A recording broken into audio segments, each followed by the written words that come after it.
What's up, guys?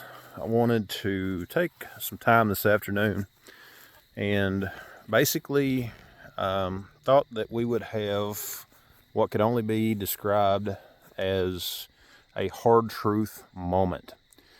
And what I mean by that is, with everything that has happened within the last few years in our society, there's been a lot more people that have basically tried to start stocking up on things.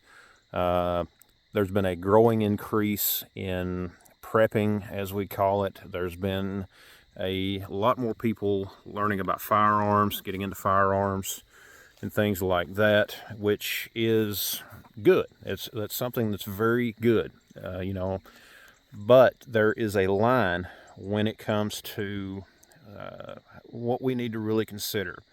Okay, we don't need to get into this situation or into this idea that we just need to keep collecting more and more stuff. I talked about this in another video that I did where I was talking about how much ammo do you actually need.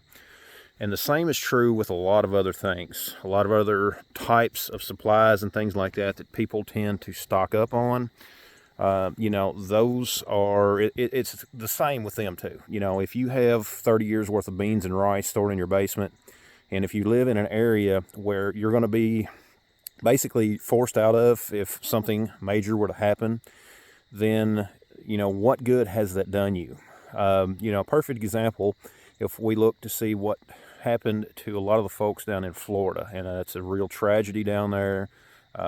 Keep those people in your prayers.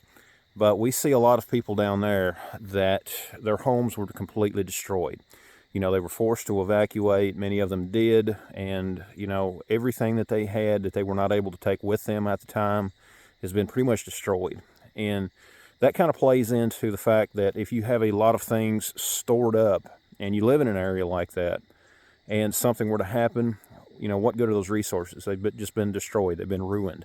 If you have a bunch of rice or a bunch of beans or just anything that could be potentially damaged in such an incident that happened, like one down in Florida, they had the hurricane, then what good has that done? That's basically, it is a loss, yes, but at the same time, it is also something more. The resources that were put into purchasing some of those items could have gone into purchasing potentially something else. It could have gone into some type of training. It could have been gone into paying off debt, just a lot of other things. So those are some things to consider.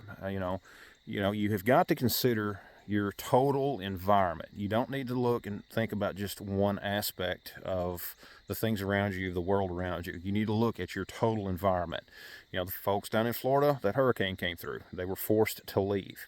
What they couldn't carry, many of them lost a lot of stuff. They lost their homes, they lost a lot of their valuables and things like that. And unfortunately, there were quite a few that lost their lives. And that's just something that I wanted to take a few minutes to talk about with you guys, to kind of just get your mind thinking about these things. Just like with the ammo, just like with food and things like that. You could have an entire basement full of non-perishables. If they got flooded, depending on what it is, it could be worthless. And that's something that we need to think about before we go investing a ton of resources into stockpiling stuff that could just potentially be wiped out. But anyways, guys, this is just a quick video that I wanted to do. Let me know your thoughts down in the comments below. Get your stuff out of a single place. Have a reserve somewhere else.